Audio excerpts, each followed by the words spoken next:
Anda juga kalau diberikan harta ini teman-teman, Anda harus tahu itu bukan milik Anda sendiri.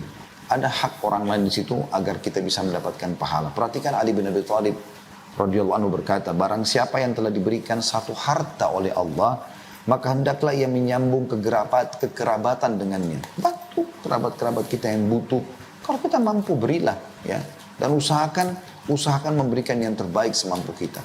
Karena kita akan mendapatkan pahala sedekahnya dan pahala silaturahimnya. Allahu Rabbi wal Islam dini wa Muhammadan Rasulullah. Bahasan tentang sedekah, saudaraku seiman, bukan hal yang asing bagi setiap muslim. Mirip dengan bahasan tentang masalah sholat, tentang puasa, ya, tentang haji. Karena berbicara masalah sedekah, dia tidak luput dari rukun iman kita rukun Islam kita yang ketiga, yaitu masalah mengeluarkan zakat. Karena zakat bagian daripada sedekah itu sendiri. Ya. Kalau diitlakkan sedekah maka lebih global, zakat lebih khusus. Seperti itu kurang lebih. Dan ini tidak asing lagi, hampir semua para ustadz kita, para kiai kita membahas di mimbar-mimbar khutbah Jumat, di majelis-majelis ilmu. Kita juga tahu seringkali di tempat-tempat ibadah kita di masjid ada kotak amal, ya. Juga mungkin tidak asing lagi teman-teman di kantor kalau ada yang sedang sakit, saling memotivasi satu sama yang lain untuk urunan, saling bantu-membantu untuk bersedekah, ya, agar membantu meringankan beban teman-teman kita yang sesama rekan kerja yang sedang sakit. Itu juga pada saat terjadi bencana alam misalnya. Tidak asing lagi, alhamdulillah negara kita juga secara khusus, ya, umumnya negara muslim secara umum, untuk mengumpulkan sedekah mereka, zakat mereka, untuk membantu. Ya, begitu juga dengan lembaga-lembaga pendidikan, pesantren, ya, banyak sekali yang terbantukan dari sedekah-sedekah ini. Dan memang teman-teman sekalian, Allah subhanahu wa ta'ala sangat menekankan masalah sedekah ini. Dan banyak sekali ayat-ayat Al-Quran yang berbicara tentang masalah itu, dan insya Allah nanti bagiannya juga akan kita jelaskan nanti. Oleh karena itu, ini bukan materi baru, ini adalah materi yang sudah tidak asing bagi kita semua, tetapi kita berharap Allah Subhanahu wa Ta'ala memberikan keberkahan di majelis kita ini, dan juga menjadikan ilmu ini sebagai penyegar kembali informasi yang kita miliki, dan akhirnya kita bisa lebih meningkatkan secara kualitas dari sisi ibadah, khususnya sedekah itu. Misal, tadinya kita hanya bersedekah kapan saja jiwa kita, mood kita lagi ingin, maka kita berubah sekarang. Ya, kita akan lakukan rutinitas itu setiap harinya misalnya. Ya, contoh saja. Itu insya Allah akan kita harapkan ada hasilnya. Atau mungkin selama ini Anda bersedekah hanya dengan jumlah yang kecil, mungkin sekarang akan bersedekah dengan jumlah yang besar misalnya, ya. Dan seterusnya yang kita harapkan seperti itu. Atau mungkin yang masih jarang akan istiqamah, ya. Efek-efek seperti ini yang kita harapkan. Dan itulah kenapa teman-teman sekalian, Rasulullah SAW sangat gembira dengan para penuntut ilmu. Walaupun mereka sudah pernah mendengarkan sebuah materi, mereka lebih banyak mengejar majelis-majelis atau keutamaan majelis, ya. Dan akhirnya mereka jadikan sebagai penyegar kembali terhadap ilmu-ilmu mereka. Sambil Nabi SAW bersabda pada saat ada orang datang menuntut ilmu, marhaban bitalabatil ilm, selamat datang kepada para penuntut ilmu. Maka itu insya Allah juga gambaran jelas bagaimana memang dalam agama kita ulang-ulangin, ya. Dan pengulangan ilmu itu akan sangat besar manfaatnya. Sebagaimana kita tahu kita mengulang-ulangin sholat sehari 5 kali. Kita mengulang-ulangin membaca bismillah setiap kali mau makan dan minum. Kita mengucapkan alhamdulillah setiap selesai makan dan minum. Setiap kali mau tidur kita berdoa. Setiap kali bangun tidur kita berdoa. Kenapa enggak sekali saja seumur hidup? Karena memang kita butuh penyegaran kembali. Ya, dan akhirnya selalu terisi lembaran-lembaran amal kita setiap hari dengan amal-amal kebaikan. Dan pada pembukaan insya Allah kita akan coba menjelaskan dulu apa yang istilahkan dengan sedekah dalam syariat kita. Dan ini perlu difahami, karena tidak semua yang dikeluarkan spontanitas dikatakan sedekah dalam agama Islam. Sedekah itu berarti bentuknya ibadah kepada Allah Subhanahu wa Ta'ala. Oleh karena itu kita akan dengarkan bagaimana para ulama menggambarkan tentang makna sedekah itu sendiri. Mereka mengatakan bahwasanya sedekah menurut bahasa adalah sebuah kata benda yang dipakai untuk suatu hal yang disedekahkan, dikeluarkan. Kata tersebut diambil dari unsur huruf shad, dal, dan qaf, dan dari unsur kalimat as-sidq, ya, atau kejujuran. Diambillah kata sedekah karena sedekah itu menunjukkan penghambaan kepada Allah. Jadi kapan seseorang itu mengeluarkan sesuatu karena terdesak, karena terpaksa, karena tidak enak, ya, atau karena ingin dipuji oleh orang, maka tidak akan masuk dalam istilah sedekah. Misal ada orang baru bantu masjid, kemudian tiba-tiba dia keluar lalu mengatakan, saya baru sedekah buat masjid itu. Itu sudah bukan sedekah dalam istilah agama kita. Karena sedekah hanya kalau dilakukan karena Allah SWT. Kita dengarkan Al-Jurjani berkata, rahimahullah, sedekah adalah sebuah pemberian yang diharapkan ganjarannya dari Allah SWT. Berarti tidak ada harapan untuk dapat balasan, pujian misalnya dari manusia, gitu kan? Atau berharap memberi agar diberikan juga. Ya, salah satu ciri orang beriman disebutkan dalam surah Al-Insan tentang manusia yang merupakan ciri penghuni surga adalah mereka kalau bersedekah, kalau mereka berinfak di jalan Allah Subhanahu wa taala, mereka tidak pernah berharap balasan dan tidak pernah berharap ucapan terima kasih. Untuk itu kita silakan buka dulu teman-teman sekalian di aplikasi handphonenya, di Al-Quran maksud saya di handphonenya, surah Al-Insan. Kita akan coba lihat di situ bagaimana gambaran Allah Subhanahu wa taala menyebutkan ahli surga. Salah satunya mereka kalau bersedekah, mereka tidak pernah berharap pujian dari manusia, mereka juga tidak pernah berharap balasan, ya, ucapan terima kasih ataupun balasan. Jadi ini perlu tentunya digarisbawahi, ya. Saya akan coba buka juga di aplikasi handphone saya dulu. Di ayat-ayat awal itu Allah SWT coba menyinggung kita sebagai manusia, menyadari kalau kita ini adalah makhluk dan dari sesuatu yang tidak dikenal, dari sperma yang kalau tidak membuahi sel telur akan dibuang, baik oleh pemilik sperma ataupun penerima sperma dari si laki-laki, ayah kita ataupun ibu kita. Kalau tidak terbuahi maka akan dicebok, dibuang gitu ya. Allah SWT sebutkan di awal-awal surah Al-Insan untuk menyadarkan kita kalau kita itu hanya dari sesuatu yang tidak diingat sebelumnya. Lalu Allah sebutkan setelah itu tentang ancaman orang yang membangkang beriman kepada Allah. Lalu kemudian Allah sebutkan setelahnya orang yang patuh kepada Allah. Kita langsung masuk ke bahasan orang yang patuh kepada Allah Subhanahu wa taala. Ini di ayat 5-nya. Saya bacakan a'udzubillahi minasyaitonirrajim. Innal abrara yashrabuna min ka'sin kana mizajuha kafura. Sesungguhnya orang-orang yang berbuat kebajikan minum dari gelas dalam kurung berisi minuman yang campurannya dari air kafur.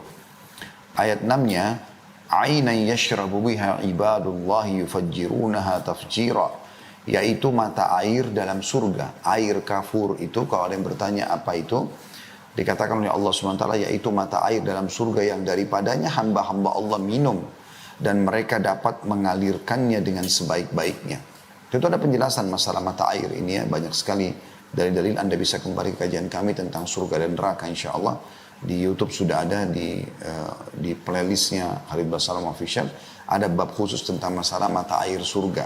Tapi saya ingatkan ada beberapa riwayat yang disebutkan dinukil dari para sahabat bahwasanya air-air di surga itu akan mengalir tapi tidak tersentuh lantai dan juga tidak tertumpah sehingga mereka bisa meminumnya setiap saat. Dan di surga ada 4 jenis minuman. Ada air tawar ya, yang tidak asin, ya, rasanya manis. Kemudian ada madu yang tersaring, ada minuman anggur yang tidak memabukkan, dan ada susu yang tidak basi. Anda bisa kembali juga ke surah Muhammad. Seingat saya surah nomor 47 ayat 15 tentang masalah air-air itu. Ini yang dimaksud dengan salah satu sumbernya adalah dikenal dengan mata air kafur. Lalu Allah Subhanahu wa taala menyebutkan setelah itu sifat-sifat mereka. Sifat yang pertama adalah di ayat 7, yufuna bin nadri wa yakhafuna yawman kana syarruhu mustatira. Mereka selalu memenuhi nazar mereka. Kalau mereka mengatakan, ya Allah, kalau engkau sembuhkan penyakitku, aku akan puasa 3 hari misalnya, atau anakku lulus sekolah, aku akan begini dan begitu. Itu contoh saja. Mereka selalu penuhi nazar itu kalau memang mereka sudah diberikan oleh Allah Subhanahu wa taala apa yang mereka minta. Dan mereka selalu takut satu hari, maksudnya khawatir jangan sampai nanti mereka kena azab di akhirat, di kubur. Maka dengan itu mereka berhati-hati dalam beramal. Dan mereka takut akan satu hari yang azabnya merata di mana-mana. Maksudnya hari kiamat. Kemudian ayat 8-nya, ini sama 9, ini jadi saksi bahasan kita tentunya ya. وَيُطْعِمُونَ الطَّعَامَ عَلَى حُبِّهِ مِسْكِينًا وَيَتِيمًا وَأَسِيرًا. Dan mereka memberikan makanan yang disukainya. Nah, Bapak Ibu bisa jadikan bahan muhasabah sendiri di sini. Apakah selama ini Anda sudah coba mengeluarkan makanan favorit Anda untuk disedekahkan? Atau hanya sisa-sisa makanan? Atau karena makanan yang Anda tidak suka?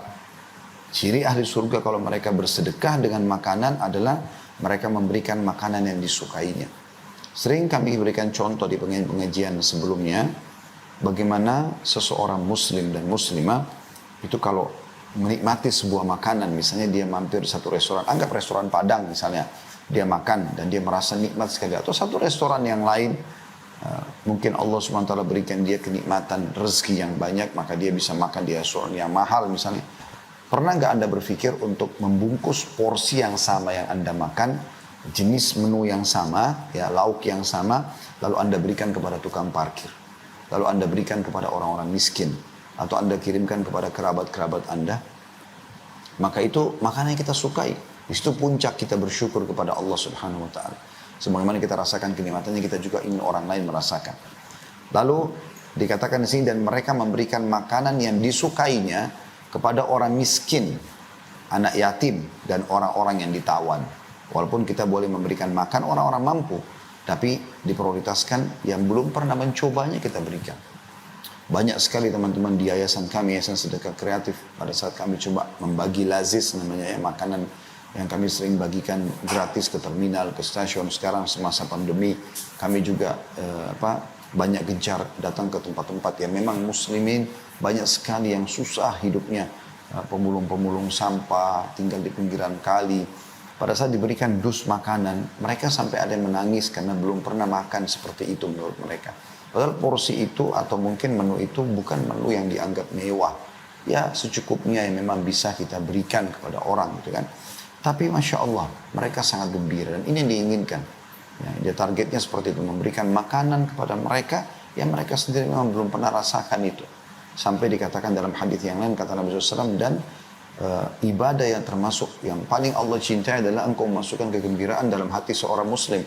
Kata para ulama, termasuk dengan memberikan makanan kesukaan dia, pakaian yang membuat dia gembira, tempat tinggal yang layak, tunggangan yang layak, dan seterusnya.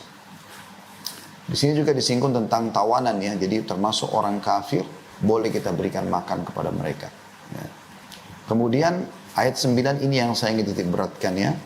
Innama nut'imukum liwajhillahi la nuridu minkum jazaa'an wala syukura. Ini poin penting. Sesungguhnya kami memberikan makan kepada kalian, maksudnya orang yang bersedekah ini ya, berkata kepada orang-orang yang diberi ya, kami memberikan makanan kepadamu atau kepada kalian hanyalah untuk mengharapkan keridhaan Allah. Enggak minta balasan. Tidak menghendaki balasan.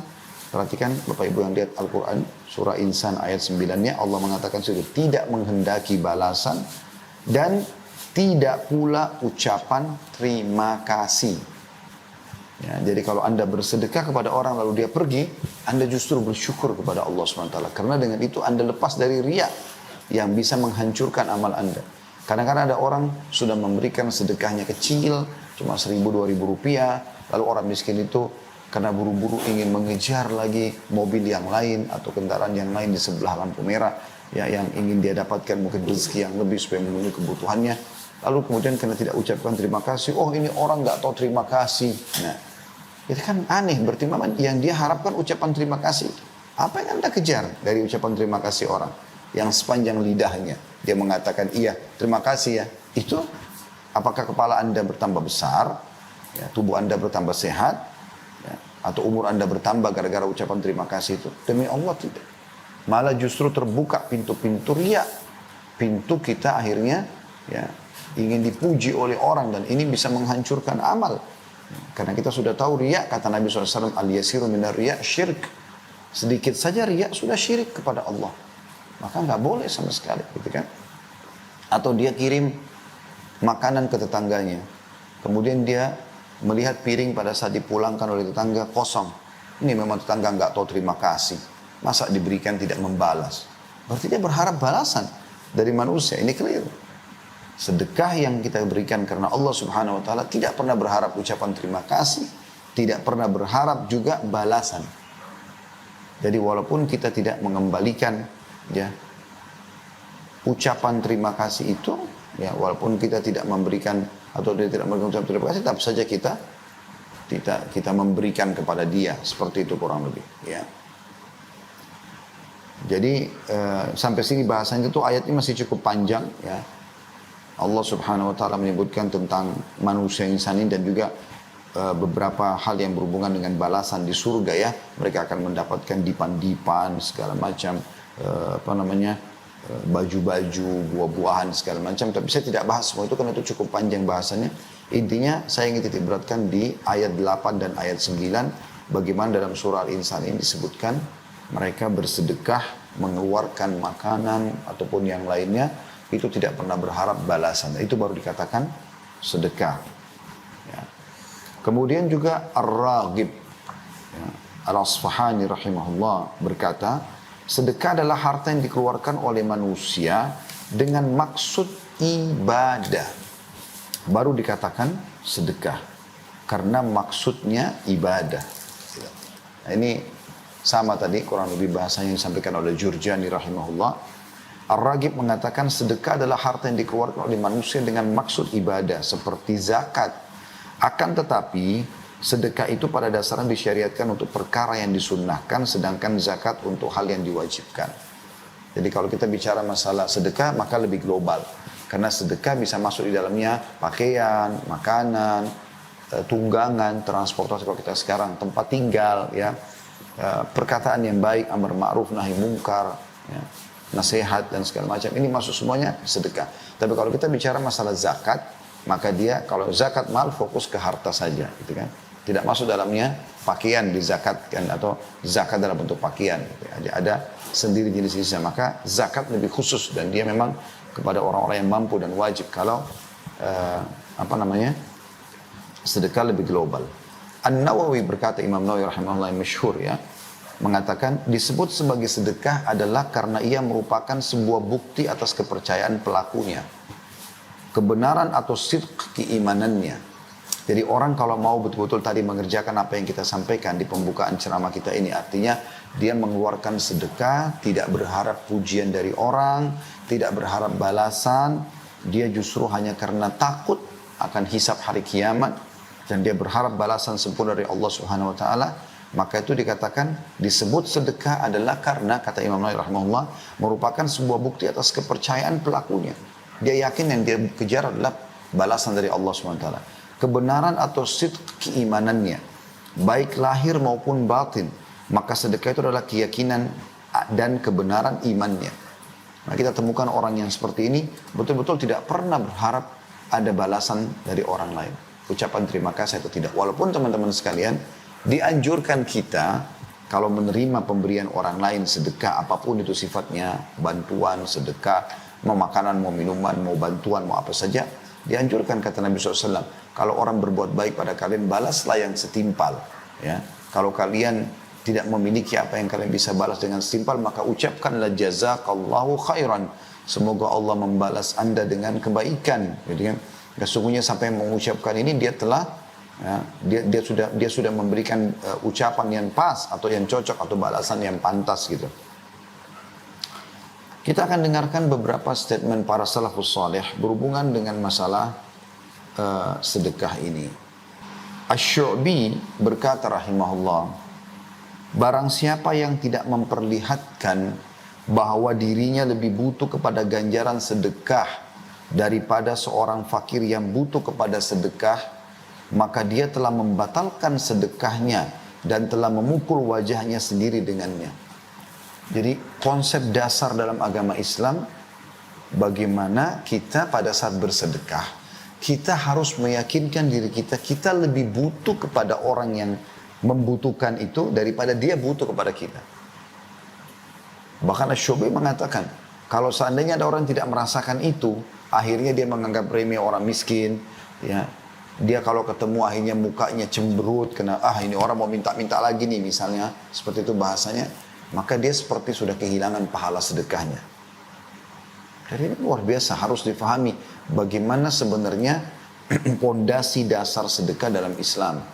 Karena kalau Anda tidak fahami ini, nanti akhirnya Anda akan bersedekah dengan ikuti dengan sifat sombong, ya tidak ikhlas atau kurang ikhlas, ya terpaksa. Seperti misalnya saya pernah lihat ini sebelum masa pandemi mungkin ya, masa pandemi mungkin orang lebih menjaga steril, ya kesterilan. Tapi sekarang zaman dulu tuh saya lihat ada orang miskin udah minta di lampu merah, lagi mobilnya berhenti sebentar. Orang miskin udah datang. Artinya peluang dicatatkan pahala sedekah di buku amalnya sangat terbuka. Tapi dia malah tidak buka jendela, tidak bersedekah. Padahal ada uangnya, bukan tidak ada. Kalaupun dia bersedekah, sudah dengan koin kecil, ya, kemudian dia jepit dengan kedua jarinya, dan jendela dibuka sedikit lalu dikeluarkan. Seakan-akan tidak mau, ya, atau menganggap remeh sedekah yang dia keluarkan atau orang yang menerimanya. Subhanallah, ya. Justru saya berapa kali ingatkan, ada beberapa saudara kita muslim yang sempat membantu kami membawa mobil beberapa waktu gitu kan. Hampir setiap yang bekerja saya selalu ingatkan. Karena kadang-kadang mereka lakukan itu di lampu merah, ada yang minta mereka nggak buka jendela atau mereka buka jendela sedikit saja gitu kan. Termasuk kalau membayar SPBU kalau dia tidak turun, ya beli bensin misalnya, dari jendela cuma dibuka sedikit lalu hanya untuk lowong uang keluar. Kenapa semua ini? Saya sampai bahasakan, buka akhi, buka jendela. Kemudian ucapkan salam, assalamualaikum warahmatullahi wabarakatuh. Berikan baik-baik uang itu. Apa susahnya kita membungkus dan mengemas sedekah kita dengan akhlak yang baik? Maka kita mendapatkan pahala. Jadi saya juga mau menasihati diri saya dan teman-teman sekalian, sempurnakan pahalamu di setiap amalmu. Ya. Dan insya Allah nanti saya akan coba menyusun sebuah tema baru di benak saya beberapa waktu yang lalu. Dengan judul itu memang materinya. Yaitu sempurnakanlah pahala amalmu. Atau sempurnakan pahala di setiap amal yang kau kerjakan. Contoh misalnya, istighfar kepada Allah. Nabi SAW beristighfar sehari 100 kali, 70-100 kali. Ada hadis, ada ayat Al-Quran yang menyebutkan salah satu ciri, ya, hamba-hamba Allah yang terpuji adalah mereka beristighfar di waktu ashar. Ashar itu di waktu menjelang subuh di sepertiga malam. Kenapa kita nggak sempurnakan istighfar kita dan kita fokuskan diucapkan justru di waktu-waktu seperti ini, sehingga pahalanya tergabung. Mengucapkan istighfar 100 kali, begitu juga kita mendapatkan keutamaan dalam ayat Al-Quran, dipuji oleh Allah SWT, mereka beristighfar di waktu itu. Saya mengingat subhanallah pernah satu waktu kami lagi mau menunggu subuh di Masjidil Haram di Mekah pada saat bimbing umrah beberapa waktu yang lalu. Lagi sementara nunggu azan, ada satu orang berjenggot sudah putih gitu. Dia dari kejauhan jalan, terus dia kayak ngomong sama orang-orang karena di Masjidil Haram cukup luas, jadi kita tidak bisa dengar kalau dari jauh. Dia kayak ngomong, terus dia kasih isyarat dengan tangan dia. Saya tidak tahu apa yang diucapkan orang ini.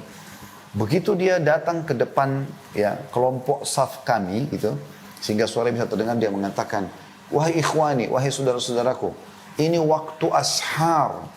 Waktu ashar maksudnya waktu yang Allah sebutkan dalam Al-Quran, waktu sahur yang biasa kita bilang, waktu menjelang azan subuh, di mana Allah suruh kita istighfar, lalu dia kasih isyarat dengan jarinya, istighfarlah, istighfarlah. Dia keliling menunggu waktu subuh orang ini karena inginnya mendapatkan pahala, dia menasihati dan mengingatkan orang. Contoh, kan kita bisa menyempurnakan dan menyebabkan pahala lebih besar dengan itu. Sama dengan sedekah misalnya. Jadi bukan hanya sekedar mengeluarkan, tapi apa salahnya kalau kita sempurnakan pahala sedekah kita dengan memberikan uang yang terbaik. Tentu mengikhlaskan niat yang pertama, memberikan yang terbaik. Kemudian kita kemas juga itu dengan akhlak yang mulia. Akhlak yang mulia. Saya mengingat ayah saya rahimahullah yang baru meninggal kemarin. Beliau tiap hari selalu keluar untuk bersedekah. Dan saya sering kali ikut, ya. Kadang-kadang saya mengantar beliau. Dan saya melihat beliau punya satu adab yang luar biasa dalam masalah ini. Saya melihat ini secara teori agama, apa yang saya sampaikan tadi sebenarnya ada pada perbuatan beliau gitu. Jadi beliau selalu memesan dari bank uang-uang baru. Uang-uang baru yang memang belum terpakai sama sekali ya. Dari baik itu uang 2.000, uang 5.000, uang 10.000, uang 20.000 ya. Uang 50.000 gitu kan. Kemudian beliau bawa setiap hari keliling mencari orang-orang susah, mengelilingi kota Makassar. Jadi uang-uang baru ini memang belum disentuh sama sekali oleh orang-orang gitu ya. Memang kan dari bank masih, saya lihat sendiri masih grass gitu kan. Dan beliau menggosok parfum di tangannya, rahimahullah. Kemudian tersentuhlah parfum itu di uang tadi, sudah baru tersentuh uang parfum. Kemudian dikasih ke orang miskin. Saya sampai sempat ambil cuplikan di handphone saya, ya. Sampai orang-orang miskin itu menggunakan bahasa Makassar yang kurang lebih artinya, oh wangi sekali ya uang dari Pak Haji gitu ya. Saya melihat ini sebenarnya masalah sepele ya, tetapi ini saya yakin akan ada pahala ekstra. Kita kayak menggabungkan sekian banyak pahala sedekahnya, terus kita berikan yang terbaik yang masih baru. Kita menggembirakan mereka, mungkin mereka tidak pernah mencium wangi-wangian seperti itu misalnya. Adab-adab yang sangat baik gitu. Maka sungguh kita harusnya memahami teman-teman sekarang kalau kita lebih butuh terhadap sedekah kita itu daripada orang miskin yang menerimanya. Kita harus bergembira kalau seandainya ada orang yang bisa menerima sedekah kita. Ya. Dikatakan oleh Al-Laits ibn Sa'ad rahimahullah tentang masalah ini, barang siapa yang telah mengambil dariku satu sedekah atau hadiah, maka hak dirinya atas diriku adalah lebih besar daripada hak diriku atas dirinya. Karena dia telah menerima apa yang telah aku korbankan kepada Allah subhanahu wa ta'ala. Maksudnya orang miskin yang menerima sedekahku lebih layak untuk aku hormati, lebih layak untuk aku terima kasih padanya, lebih layak untuk aku dahulukan dalam segala hal. Karena dia telah menerima sedekahku yang akan diterima oleh Allah. Ini poin penting teman-teman sekalian. Penanaman ini penting sekali karena ini pondasi dasar sedekah. Sehingga setiap kali kita bersedekah, kita selalu rindu untuk mencari siapa orang miskin yang harus kita bantu. Dan kita merasa butuh dengan mereka. Bukan terbalik. Ya, kebanyakan orang memahami bahwasanya orang yang minta itulah yang butuh. Subhanallah. Ini konsep yang keliru. Sehingga akhirnya terbumbuhilah sedekah itu dengan riya. Dan akhirnya rusaklah dia. Al-Fudail bin Iyad rahimahullah juga berkata, ini ulama-ulama tabi'in yang masyhur, berkata kepada orang yang menerima sedekah beliau, ya, mereka membawa perbekalan-perbekalan kita menuju akhirat tanpa upah sedikit pun, hingga mereka meletakkannya di atas timbangan di hadapan Allah. Dari begitu para salafus saleh memahami sedekah itu. Mereka lebih butuh mengeluarkan sedekah daripada orang miskin yang datang meminta. Bukankah banyak di antara kita karena tidak memahami poin ini dan tidak menjadikan sebagai ini pondasi dalam sedekahnya, sehingga akhirnya kalau ada orang minta kemarin datang hari ini maka dia mengatakan, kan kemarin saya sudah bantu kamu, kemarin sudah selesai dicatat amalmu. Kamu ingin mengejar wajahnya Allah, maksudnya mengejar pahala, atau kau ingin riya? Abdullah bin Abbas, Abdullah bin Umar radhiyallahu anhu itu setiap hari orang miskin datang depan rumahnya minta sedekah. Kalau di zaman kita kan sekarang alhamdulillah, kalaupun kita tinggal di sebuah komplek mungkin tidak ada orang yang datang dilarang dengan security, kan kita bisa sedekah langsung transfer. Sudah sangat mudah di zaman sekarang ke rumah yatim, ke manalah ya orang-orang miskin, kita tahu nomor rekeningnya atau yayasan sosial, bisa kita dapatkan pahala itu. Tapi yang jelas para sahabat ridwanullahi alaihim, kalau ya orang-orang miskin itu sudah tidak ditemukan depan rumah mereka di pagi hari seperti biasanya, maka mereka keluar membawa sedekah mereka untuk mendatangi langsung orang-orang miskin itu. Begitu mereka memahami luar biasa kebutuhan mereka terhadap sedekah. Kita yang butuh terhadap sedekah itu teman-teman, dan bukan orang miskin itu. Nilai yang kita berikan itu akan kita terima full, bahkan dilipat gandakan sampai 10 kali lipat di akhirat nanti. Nanti akan kita jelaskan di antara keutamaan sedekah insyaAllah berhubungan dengan masalah itu. Sementara uang atau harta yang diterima oleh orang miskin tersebut akan habis, dia beri makanan, dia beri pakaian, selesai. Tapi Anda tidak kehilangan itu. Secara teori agama Anda akan terima utuh pada hari kiamat. Umar bin Khattab berkata tentang masalah sedekah ini, sesungguhnya amal itu saling berbangga-bangga diri. Lalu sedekah berkata, saya adalah yang paling baik di antara kalian. Jadi sedekah itu termasuk amal yang luar biasa. Ya. Bahkan para salafus saleh yang akan kita juga jelaskan itu, banyak di antara mereka mengobati penyakit-penyakit mereka, mempermudah agar doa mereka diterima oleh Allah Subhanahu wa taala, mempermudah urusan-urusan mereka justru dengan bersedekah. Justru dengan bersedekah. Ya. Ada sebuah riwayat dinukil oleh Abu Hanifah rahimahullah dalam musnad beliau dari Jabir bin Abdullah radhiyallahu anhuma, Jabir dan ayah dua-duanya sahabat, bahwasanya seseorang datang kepada Nabi SAW seraya berkata, "Wahai Rasulullah, saya tidak diberikan rezeki seorang anak pun." Kebetulan tidak punya anak, Allah tidak kasih anak, sudah lama menikah, sehingga saya tidak memiliki anak. Lalu Rasulullah SAW bersabda, "Fa'aina anta min kathratil istighfari wa kathratil sadaqah turzaqu bihima." Di mana kamu dari memperbanyak istighfar dan memperbanyak sedekah? Karena engkau akan diberi rezeki anak dengan sebab keduanya. Jadi orang-orang yang mandul, ini resepnya. Nanti akan kita jelaskan juga insya Allah di salah satu keutamaan sedekah, yaitu bisa mempermudah urusan, menyembuhkan penyakit, ya. Itu luar biasa teman-teman sekalian. Ya. Kemudian Abdul Aziz bin Umair rahimahullah berkata, "Salat itu akan menyampaikan dirimu setengah perjalanan. Puasa menyampaikan dirimu kepada pintu sang raja. Allah Subhanahu wa taala, sedang sedekah menyampaikan dirimu ke hadapan raja tersebut." Yahya bin Mu'adz rahimahullah berkata, "Tidaklah saya mengetahui sebuah biji dari amal saleh yang mengimbangi gunung dunia kecuali sedekah." Ibnu Abil Ja'ad berkata rahimahullah, sungguhnya sedekah itu benar-benar menghilangkan 70 pintu kesusahan dan keburukan. Ya, subhanallah, ini poin perlu digarisbawahi. Saya menemui banyak orang yang sudah mempraktekkan ini, yang mengungkapkan kepada saya sendiri, subhanallah. Ya, mudah-mudahan kita semua atau kami pun bisa ikut serta dalam pahala mereka, karena mereka juga mendengarkan ceramah-ceramah itu, ya. Jadi mereka membahasakan, saya Ustadz sampai sudah ketagihan dengan sedekah. Sampai ada seorang pengusaha yang besar di Jakarta, ya. Beliau dari turunan Chinese masuk Islam mu'alaf. Itu sampai membahasakan kepada saya. Dia bilang, "Ustadz, partner bisnis saya 2 orang yang lain, semua turunan Chinese tapi orang kafir. Dan saya coba yakinkan mereka tentang sedekah dan zakat dari perusahaan kita. Awalnya mereka ragu, karena mereka memahami sistem kapitalis. Jadi nggak ada kita keluarkan, justru makin pelit, maka makin kaya kita." Seperti itulah ya pemahaman mereka yang non muslim. Maka kata dia, saya coba yakinkan. Maka akhirnya mereka pun setuju untuk mengeluarkan sekian persen dari pendapatan. Dan mereka akhirnya melihat sendiri hasilnya, perusahaan makin maju. Makin besar kita keluarkan, maka makin besar juga income yang datang. Sampai sekarang Ustaz, setelah sekian tahun ya berjalan partner bisnis kami dengan non muslim ini, mereka justru yang sering ingatkan kepada saya, apa zakat perusahaan sudah dikeluarkan, apakah sudah bersedekah.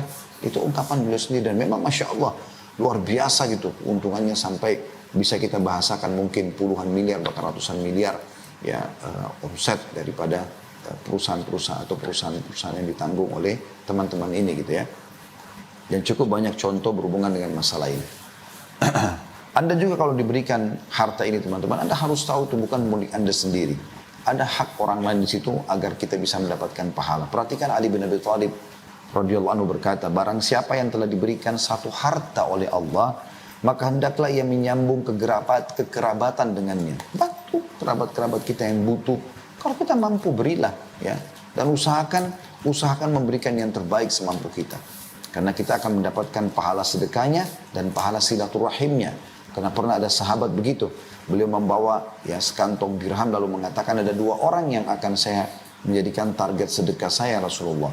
Yang dua-duanya miskin, yang satu punya kerabat, yang satu tidak punya kerabat. Yang mana saya dahulukan? Kata Nabi SAW, kalau kau berikan kepada orang yang punya kekerabatan denganmu, maka kau akan mendapatkan pahala sedekah dan pahala silaturahimnya. Kita kembali kepada statement Ali bin Abi Thalib, beliau berkata, barang siapa yang telah diberikan satu harta oleh Allah, maka hendaklah ia menyambung kekerabatan dengannya. Kemudian memperindah jamuan untuk tamunya. Memberikan yang terbaik buat tamu. Ya. Bukan makanan yang sudah rusak, bukan yang sudah basi, bukan yang tidak disukai di rumah, gitu kan. Sampai sebagian salaf mengatakan, aku memberikan makanan kesukaan 10 orang sahabatku atau tamuku, lebih aku cintai daripada aku beribadah sunnah sekian lama ya. Saya lupa statement terakhirnya, tapi berpuasa atau sholat malam. Ya. Bahasa beliau begitu. Kemudian menolong seseorang yang membutuhkan, membebaskan tawanan, membantu ibnu sabil, orang terputus jalan, orang-orang miskin, para mujahidin, dan dia bersabar atas musibah yang menimpa hartanya, tipuan orang, ya, utang yang belum dibayar, terlambat, itu semua ada cobaan dalam harta, harus terjadi. Nggak ada orang yang tidak akan melalui cobaan-cobaan tersebut. Anda harus tahu itu. Maka dengan itu Anda, oh ternyata sudah tahu ini akan ada cobaannya harta ini. Ya, ada ekstra pahala juga di situ. Karena dengan perkara-perkara itu, kata Ali radhiyallahu anhu, dia akan memperoleh kemuliaan dunia dan juga akhirat. Kita tutup statement para salaf dengan perkataan Abu Hatim rahimahullah, seorang ulama tabi'in yang masyhur dengan keimanan dan amal solehnya, berkata, bakhil itu, pelit, ya, adalah sebuah pohon di neraka, sedang ranting-rantingnya ada di dunia. Maka barang siapa yang bergantungan pada salah satu dari ranting-ranting itu, maka niscaya ia akan menjerumuskannya ke dalam neraka. Bakhil salah satu ranting pohon di neraka. Yang bergelantungan pada ranting itu dia akan masuk ke neraka. Pelit, maka masuk neraka. Sebagaimana kedermawanan itu, royal, suka bantu orang. Sedekah itu dicintai sama dia. Dibuat sebagai sebuah program hidup. Adalah pohon di surga, di mana ranting-rantingnya berada di dunia. Dan barang siapa yang bergantungan pada salah satu dari ranting-ranting itu, niscaya ia akan membawanya ke surga. Dan surga itu adalah tempat untuk orang-orang dermawan. Dermawan. Jadi orang dermawan lah yang akan diberikan itu. Baik teman-teman sekalian, lebih dalam bahasan kita insya Allah tentang masalah keutamaan sedekah. Ya. Karena memang setiap kali beramal soleh, atau Anda mau beramal soleh, yang paling baik untuk mendorong kita rajin mengerjakan amal soleh dan juga istiqamah dalam mengerjakannya konsisten adalah mengetahui keutamaannya. Saya akan sebutkan insya Allah kurang lebih 9 ya keutamaan bersedekah. Yang pertama tentunya, sedekah itu akan mensucikan diri kita dan membersihkan dari dosa-dosa. Jadi dengan sedekah dosa kita bisa dimaafkan oleh Allah. Diambil dari surah At-Taubah, surah nomor 9 ayat 103. Yang Allah subhanahu wa ta'ala berfirman, A'udhu billahi minasyaitan rajim, Khudh min amwalihim sadaqatan tutahhiruhum wa tuzakkihim biha, wa salli alaihim, inna salataka sakanun lahum, wallahu sami'un alim. Ambillah zakat dari sebagian harta mereka, yang dengan zakat itu kamu membersihkan dan mensucikan mereka, hai Muhammad. Dan berdoalah untuk mereka. Sesungguhnya doamu menjadi ketentraman jiwa bagi mereka. Dan Allah maha mendengar lagi maha mengetahui. Kata para ulama tafsir, kalimat dalam potongan ayat tadi, tutahhiruhum, bahwasanya sedekah yang mereka keluarkan itu ya, membersihkan mereka, maksudnya membersihkan dari dosa-dosa mereka. Dan juga membersihkan dari kekikiran jiwa mereka. Kemudian yang kedua teman-teman sekalian, sedekah adalah bentuk tanda keimanan dan ketundukan kepada Allah subhanahu wa ta'ala. Karena memang Allah memerintahkan kita untuk selalu bersedekah. Renungi baik-baik dan bisa dilihat surah Ibrahim ayat 31. Seingat saya surah nomor 14 ini. A'udzu billahi minasyaitonir rajim. Allah berpesan kepada hamba-hambanya yang beriman, Qul li'ibadiyalladzina amanu yuqimus salata wa yunfiqu mimma razaqnahum sirran wa alaniyah. Wa yunfiqu mimma razaqnahum sirran wa alaniyatan min qabli an ya'tiya yawmun la bay'un fihi wa la khilal. Katakan hai Muhammad kepada hamba-hambaku yang telah beriman itu, hendaklah mereka mendirikan sholat, selalu jaga sholatnya. Lalu apa? Menafkahkan sebagian rezeki yang kami berikan kepada mereka, baik secara sembunyi-sembunyi ataupun terang-terangan.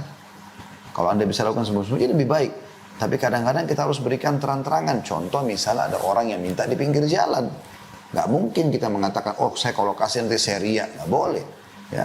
Karena orang lagi minta di depan. Kita tinggal kontrol diri kita. Bisikan syaitan ditolak. Kan situ. Yang mengajak untuk ria. Maka boleh sembunyi-sembunyi, boleh juga terang-terangan. Walaupun kata ulama yang lebih afdal sembunyi-sembunyi gitu kan.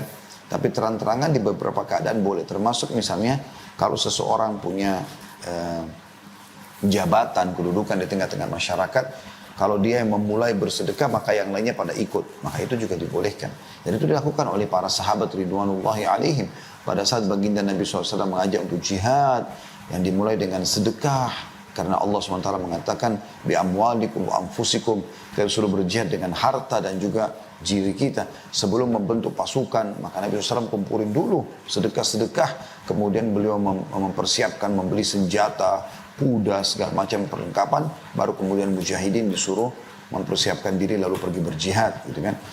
Maka di antara sahabat mereka berlumba-lumba pada saat Nabi SAW panggil, bukan niatnya ria, karena Nabi lagi panggil kumpul di masjid dan bersedekah di situ, maka kita lakukan di depan orang, tapi mereka mengontrol diri. Dan sering kali sahabat membawa sedekah sambil mengatakan, ya Rasulullah, ini untuk Allah dan Rasulnya. Ya.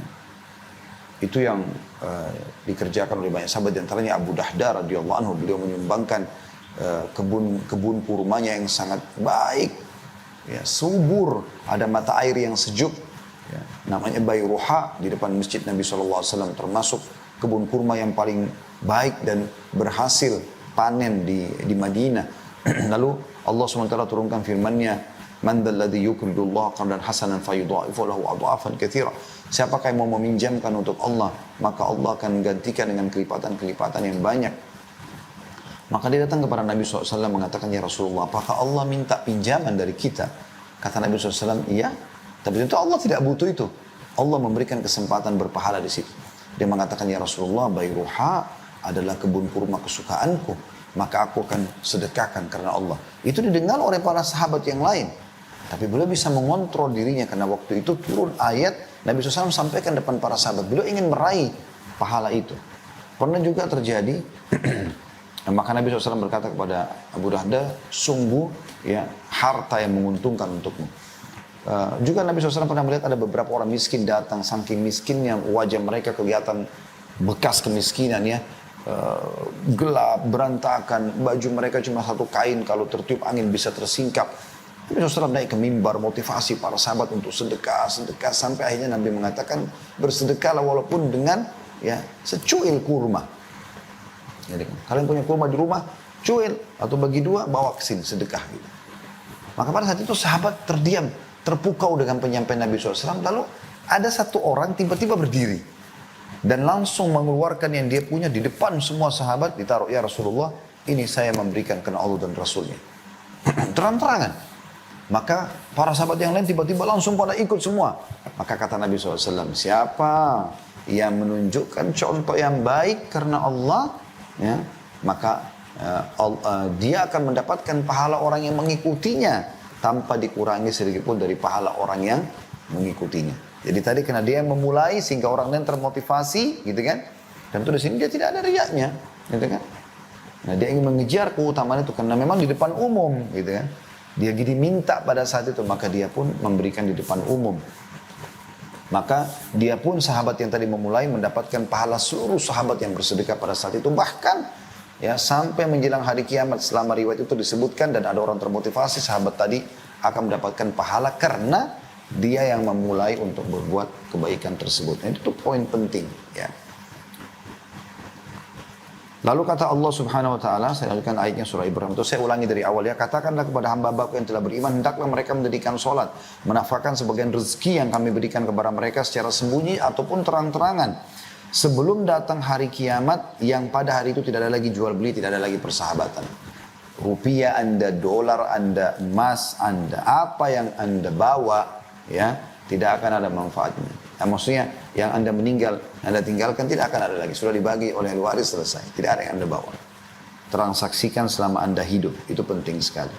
Juga Allah sebutkan dalam surah Al-Baqarah, surah nomor 2 ayat 254. A'udzu billahi minasyaitonir rajim. Ya ayyuhalladzina amanu anfiqu mimma razaqnakum min qabli an ya'tiya yaumun la bai' min qabli an ya'tiya yawmun la bay'un fihi wala khullatun wala syafa'ah wal kafiruna humul zalimun. Hai orang beriman, belanjakanlah di jalan Allah sebagian dari rezeki yang telah kami berikan kepadamu sebelum datang hari yang pada hari itu tidak ada lagi jual beli, tidak ada lagi syafaat. Dan orang-orang kafir itulah yang adalah orang-orang yang zalim. Maksudnya tidak ada syafaat, tidak ada lagi pertolongan pada saat itu. Dan ayat berhubungan dengan masalah ini banyak sekali, tapi saya berharap sebagaimana saya termotivasi teman-teman dengan ayat ini, saya juga berharap teman-teman begitu. Ini ayat yang harus kita renungi sama-sama. Surah Al-Munafiqun ayat 10. Bunyinya a'udzubillahi minasyaitonirrajim. Wa anfiqu mimma razaqnakum min qabli an ya'tiya ahadakumul mautu fayaqula rabbi laula akhartani ila ajalin qaribin fa as-saddaqa wa akum minas salihin.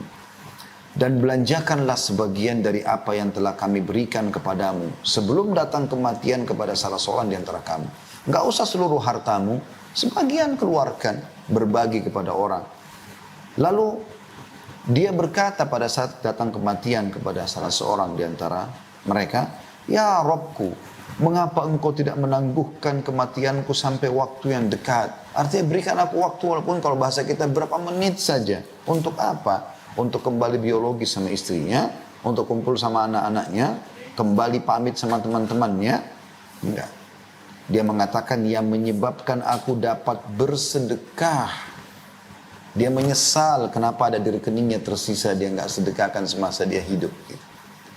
Dan aku termasuk orang-orang saleh. Setelah itu, setelah sedekah baru menyebutkan amal saleh secara umum. Ya, saking pentingnya sedekah itu.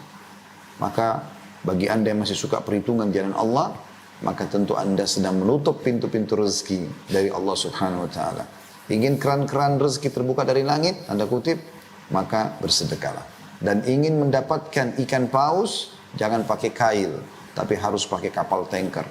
Kita keluarkan sesuatu yang besar, maka akan datang juga respon yang besar. Yang ketiga, seorang mukmin berada dalam naungan sedekahnya pada hari kiamat. Di mana orang-orang lagi kepanasan di mahsyar, ya, mereka sedang menunggu hisab Allah subhanahu wa ta'ala, dan pada hari itu puluhan ribu tahun waktunya, ya, orang menunggu. Kalau saya tidak salah dalam sebuah riwayat 50.000 tahun waktunya, gitu kan. Maka ada orang-orang yang selamat, tidak tenggelam dengan keringatnya sendiri, ya, karena pada saat itu orang tenggelam dengan keringatnya sendiri. Yang disebutkan diantaranya adalah orang yang suka bersedekah. Dari riwayat Uqbah bin Amir radhiyallahu anhu, beliau berkata, saya mendengarkan Rasulullah sallallahu alaihi wasallam bersabda, "Kullu imri'in fi dhilli sadaqatihi hatta yufsala bainan nas, au qala hatta yuhkama bainan nas." Setiap orang berada di bawah naungan sedekahnya hingga manusia diadili dalam kurung oleh pengadilan Allah. Atau beliau bersabda hingga keputusan di antara manusia ditetapkan oleh pengadilan Allah. Hadis ini diriwayatkan Ibnu Khuzaimah dan sanadnya sahih sesuai dengan syarat Imam Muslim. Abul Khair, seorang perawi hadis ini, setelah dia nukil hadis ini, tidaklah melewatkan satu hari pun setelah dia tahu hadis ini kecuali dia bersedekah walaupun hanya dengan sepotong kue atau sebutir bawang. Juga disebutkan dari salah satu 7 golongan yang akan dapat naungan Allah pada hari kiamat, tidak ada naungan kecuali naungan Allah, adalah sabda Nabi SAW, "Rajulun tasaddaqa bi sadaqatin fa akhfaha hatta la ta'lama shimalu ma qaddamat yaminu," atau ma yunfiqu yaminu. Jadi ada 2 riwayat atau 2 potongan riwayat, ya. Dan seorang laki-laki yang bersedekah dengan suatu sedekah lalu merahasiakannya hingga tangan kirinya tidak mengetahui apa yang diberikan oleh tangan kanannya. Hadis ini riwayat Bukhari Muslim. Yang keempat, teman-teman, sedekah akan menyelamatkan dan menghindarkan dari musibah dan menjauhkan dari kematian buruk. Diambil daripada hadis Abu Umamah radhiyallahu anhu, beliau berkata bahwasanya Rasulullah sallallahu alaihi wasallam bersabda, "Sana'iul ma'rufi taqiyu masari as-su wa sadaqatus sir tudfi'u ghadabur rabb." Atau ghadabur rabb wasilatul rahim tazidu fil umur. Perbuatan-perbuatan baik akan menghindarkan dia dari pintu-pintu keburukan. Artinya kalau anda sibukkan beramal saleh, sholat, puasa, zakat, apalah jujur segala macam, maka Anda akan aman dari pintu-pintu dosa. Jadi dosa nggak pula secara khusus kita keluarkan energi untuk menangkisnya gitu ya. Cukup beramal soleh. Itu kata Nabi SAW. Kemudian sedekah yang tersembunyi itu akan memadamkan amarah Rabb. Maksudnya Allah tidak akan menghukum atau bisa bahkan ya membatalkan hukuman yang harus menimpa seorang hamba karena sedekah. Ya. Dan menyambung tali silaturahim akan menambah umur. Diriwayatkan oleh Tabarani dengan sanad hasan. Diambil dalam Sahihul Jami' di nomor 3797. Maksudnya disebutkan oleh Syekh Albani atau dihasankan oleh beliau. Juga di dalam hadis yang lain, Anas bin Malik radhiyallahu anhu berkata, Rasulullah SAW bersabda, Inna sadaqata la tudfi'u ghadabar rabbi wa tadfa'u anni tatisu. Sesungguhnya sedekah itu dapat memadamkan amarah Rabb dan menghindarkan diri dari kematian yang buruk atau su'ul khatimah, biasa kita bilang begitu ya.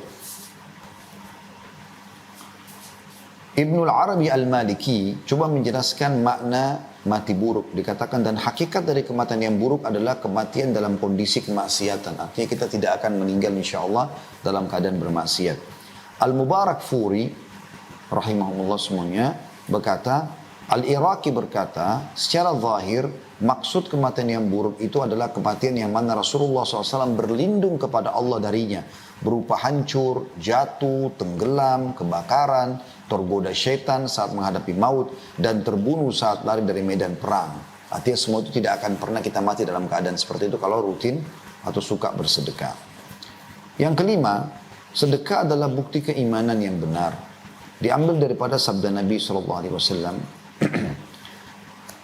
At-tuhuru syatrul iman walhamdulillahi tamla'ul mizan wa subhanallahi walhamdulillahi tamla'ani aw tamla'u ma bainas samawati wal ard was-salatu nur was-sadaqatu burhan was-sabru diya wal qur'anu hujjatun laka aw alaik kullun nasi yagdu faba'i'u nafsahu famu'tikuha aw mubikuha.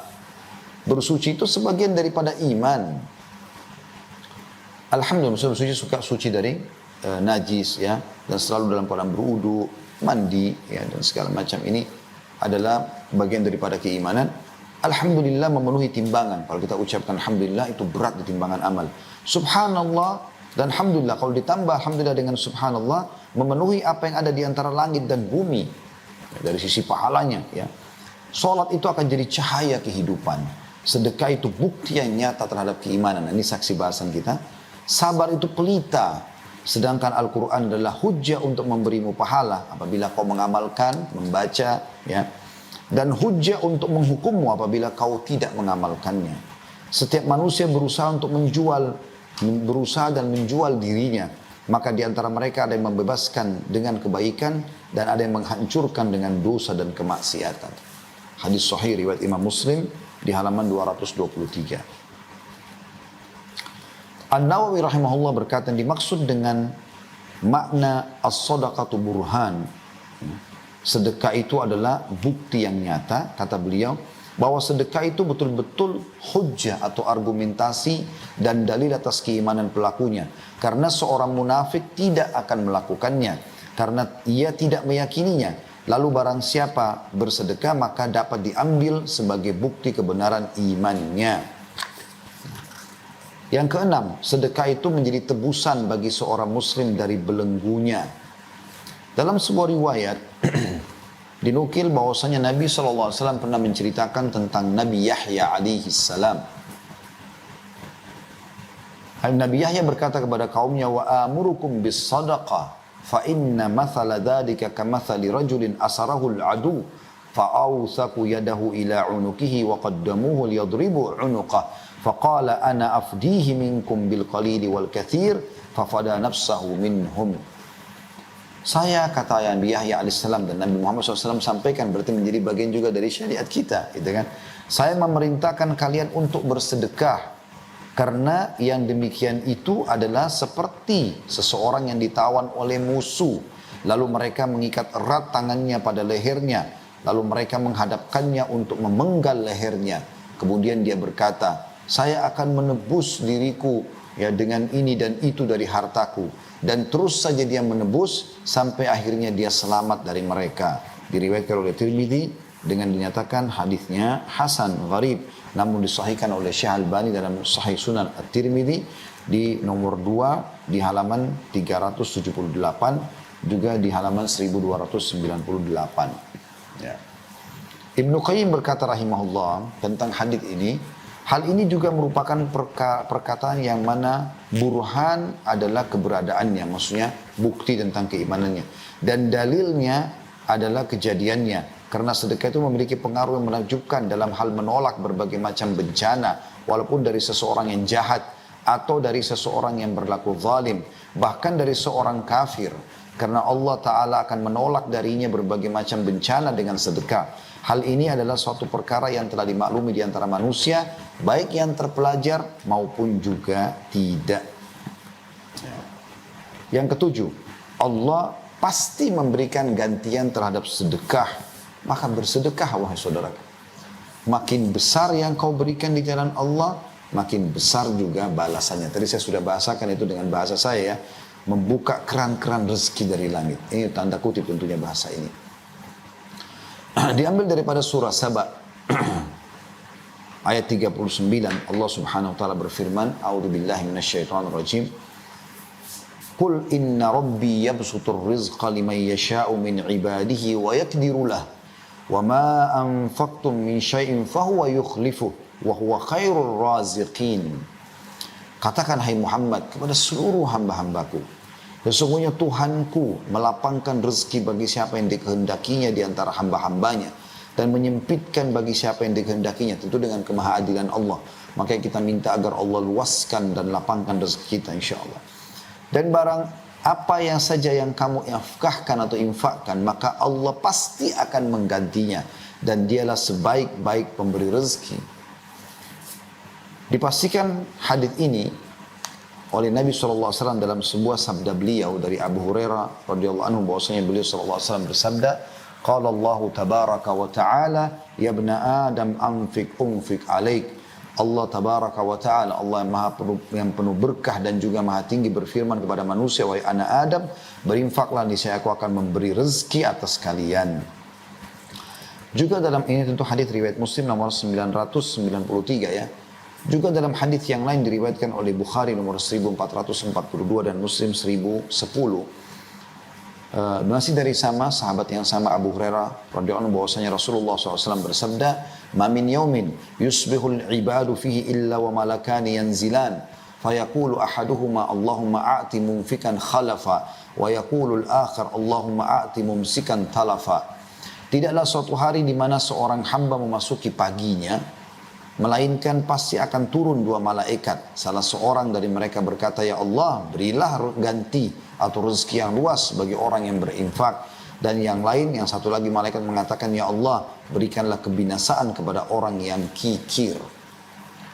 An-Nawawi rahimahullah berkata seraya menanggapi hadis ini, para ulama berkata, infak tersebut adalah dalam ketaatan, akhlak-akhlak yang terpuji untuk keluarga dan tamu, sedekah-sedekah dan sebagainya yang tidak tercela dan tidak berlebihan. Sedangkan menahan dari infak yang tercela adalah menahan dari hal-hal tersebut. Jadi artinya tidak dianggap berinfak, sudah kita sebutkan tadi di awal definisi ya, atau pondasi dasar, tidak dianggap bersedekah kalau dikeluarkan untuk maksiat seperti mentraktir teman-teman berzina, ke karaoke, ke diskotik dan segala macam. Itu tentu tidak masuk di dalamnya. Yang kedelapan teman-teman sekalian adalah pahala yang tidak akan pernah terputus sedekah itu. Sebagaimana hadis yang masyhur yang sudah kita tahu sama-sama diriwayatkan oleh Imam Muslim dari Abu Hurairah radhiyallahu anhu, bahwasanya baginda Nabi SAW bersabda, "Idza mata ibnu Adam inqata 'amalu illa min thalath, shadaqatin jariyah aw ilmin yuntafa'u bih aw waladin salihin yad'u lah." Apabila anak Adam meninggal dunia, maka terputus sumber pahalanya kecuali dari 3, sedekah jariyah yang dia sedekahkan semasa dia hidup sehingga bisa bermanfaat terus. Apa yang dia sedekahkan itu seperti membangun masjid, rumah anak yatim, jalanan, jembatan, sumur dan segala macam, mushaf ya, dan seterusnya. Yang kedua, ilmu bermanfaat dan anak soleh yang mendoakannya. Kemudian yang ke-9 teman-teman, sedekah itu akan menghapuskan dari dosa-dosa ya. Ini sebenarnya sudah tersinggung tadi ya. Oke, saya jadikan ini poin tambahan saja. Nanti yang ke-9-nya kita berikan poin yang lain ya. Tapi dalam buku yang sedang saya baca ini, yaitu Keajaiban Sedekah, yang ditulis oleh Hasan bin Ahmad bin Hasan Hammam, ya, hafizahullah, beliau masih hidup tentunya penulis ini. Beliau masukkan dalam poin ke-9. Diangkat hadis Muadz bin Jabal radhiyallahu anhu. Beliau berkata, ketahuilah bahwa Rasulullah SAW bersabda, as-sadaqatu tudfi'ul khati'ah kama yudfi'ul ma'un nar. Sedekah itu akan menghapus kesalahan sebagaimana air memadamkan api. Diriwayatkan oleh Tirmidzi. Tadi sudah sempat saya singgung poin ini sebenarnya. Maka kita akan tambahkan poin bahwasanya sedekah itu, saudaraku seiman, akan menyembuhkan penyakit. Ini orang-orang yang menghadapi penyakit-penyakit yang berat, maka salah satu obat terbaik sedekah. Ya. Jadi bukan obat fisiknya, tapi ini yang disebutkan oleh Nabi SAW dalam hadis Al-Aswad bin Yazid dari Abdullah bin Umar radhiyallahu anhu. Beliau berkata bahwasanya Rasulullah SAW bersabda, dawu mardhakum bis sadaqah wa hassinu amwalakum biz zakah wa iddu lil bala'id du'a. Artinya, obatilah orang-orang yang sakit di antara kalian dengan sedekah. Bentengilah harta kalian dengan zakat. Dan siapkanlah doa untuk menghadapi musibah. Di sini saksi bahasan kita, obatilah orang-orang sakit di antara kalian dengan sedekah. Di dalam buku ini cukup banyak diberikan contoh-contoh tentang masalah itu ya. Seperti ada judul, Allah menyembuhkan dari kanker karena sedekah, gitu kan. Jadi seorang pebisnis divonis kena kanker dan dokter sudah mengatakan tidak bisa sembuh, maka dia pun mengeluarkan sedekah sejumlah uang yang ada di kantongnya pada saat itu, kalau saya tidak salah jumlahnya sekitar 5.000 rial ya, diberikan kepada orang miskin di pinggir jalan. Maka akhirnya setelah itu dia ke rumah sakit, dicek oleh dokter, sembuh total. Begitu juga pernah ada kejadian tragis, ada 2 orang yang anak muda, dua-dua pakai mobil masing-masing ya. Rupanya mereka ingin menuju ke satu tujuan bersama. Kemudian salah satunya atau dua-duanya melihat ada orang miskin di pinggir jalan. Yang satu tetap jalan, yang satu mampir. Dia keluarkan sedekah. Kemudian setelah itu dia naik di mobil, dia jalan lagi. Nggak lama kemudian terjadi gempa, subhanallah. Retaklah jalan raya yang sedang mereka lewatin, maka mobil temannya tadi yang di depan masuk ke dalam, dan teman yang bersedekah ini turun dari mobil melihat ternyata temannya sudah meninggal dunia. Dan dia berkata, ya, sambil dinukil menjadi sebuah kisah, dia mengatakan, subhanallah, yang telah membenarkan sabda Nabi SAW bahwasanya sedekah bisa menolak bala, ya, menjauhkan dari segala macam permasalahan sebagaimana hadis yang sudah kita bacakan tadi. Sana'il ma'ruf taqiyu masari'is su', inna sadaqata tudfi'u ghadabur rabb wa tadfa'u an mitatis su'. Perbuatan-perbuatan baik akan menjaga dari pintu-pintu kejelekan, dan sesungguhnya sedekah itu benar-benar akan memadamkan kemurkaan Rabb dan menjauhkan dari kematian buruk. Kita tutup teman-teman sekalian dengan bagaimana para salafus saleh, terutama kita mulai dari baginda Nabi alaihi salatu wassalam, bagaimana beliau terkenal sekali dalam banyak riwayat sahih dinukil oleh para sahabat. Beliau adalah orang yang jawad, orang yang sangat dermawan. Dan beliau lebih dermawan lagi di bulan Ramadan. Salah satu ciri kedermawanan, beliau tidak pernah menolak permintaan orang. Ya. Dan ini kita butuh terapi diri kita untuk sampai ke tingkat itu. Saya selalu coba menanamkan dalam diri saya ini, subhanallah. Tapi kadang-kadang masih ada terbisit ya dalam jiwa kita. Mungkin dia mampu, mungkin dia begini, mungkin dia bohong. Itu sering saya coba lawan, dan itu seperti berkelahi dan berantem dalam diri kita ya. Maka kita lawan dengan justru kita memberi. Saya mengambil sebuah kesimpulan bahwasanya setiap kali kalau ada kesempatan untuk beramal soleh dan ternyata ada hambatan, ada perasaan berat, kayak mau bangun sholat malam berat, mau baca Quran berat, mau berzikir berat, mau sholat berat, mau sedekah berat misalnya, mau haji atau umrah berat, maka ini Anda sedang diserang oleh syaitan. Tugas Anda kalau lagi diserang apa? Melawan. Anda jangan diam. Karena kalau Anda diam dia berhasil. Tapi kalau Anda lawan, justru pada saat itu saya bangun, wudhu, sholat. Justru pada saat itu saya buka aplikasi Al-Quran di handphone saya, lalu saya baca walaupun berapa ayat. Justru pada saat itu saya justru melantunkan zikir dari lisan saya, doa. Justru pada saat itu saya justru segera mendaftar ke sebuah travel untuk haji dan seterusnya. Kita justru lawan, dan pada saat kita lawan, maka Allah mengatakan inna kaida syaitani kana dha'ifa. Syaitan sangat lemah. Baginda Nabi SAW pernah habis sholat, kemudian tiba-tiba belum zikir, lalu jalan melewati pundak-pundak para sahabat. Sampai para sahabat kaget, belum pernah Nabi SAW melakukan itu. Setelah itu beliau kembali lagi, sahabat belum bubar, lalu beliau duduk, beliau lanjutkan zikir. Selesai berzikir, kata para sahabat, ya Rasulullah, tadi Anda lakukan perbuatan belum pernah kami lihat sebelumnya seperti itu. Ada apa sebenarnya? Kata Nabi SAW, sebelum sholat tadi, saya sudah mengumpulkan sedekah yang saya mau keluarkan, gitu kan. Tapi saya lupa, maka saya tidak ingin ya luput dari saya. Maka beliau bersedekah dulu, baru beliau kembali zikir lagi habis sholat. Saking luar biasanya bersedekah. Dan cukup banyak contoh-contoh yang berhubungan dengan masalah ini. Bagaimana Abu Bakar radhiyallahu anhu tidak pernah meninggalkan kesempatan bersedekah kecuali beliau sudah ada di saf pertama. Bagaimana Umar bin Khattab menjadikan itu sebagai ajang untuk bersaing positif.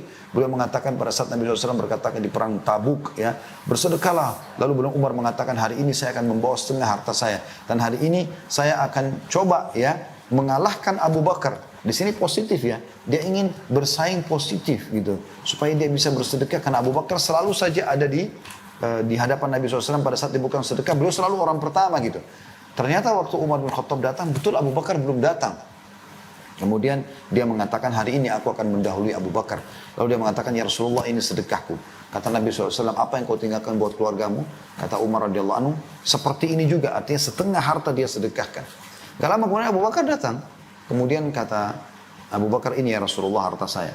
Kata Nabi SAW, apa yang kau tinggalkan buat keluargamu? Dia bilang, Allah dan Rasulnya. Maka Umar tersenyum sambil mengatakan, sungguh aku tidak akan pernah bisa mengalahkan kau. Kemudian Ummul Mukminin Aisyah radhiyallahu anha bersedekah dengan banyak sekali sedekah. Ya.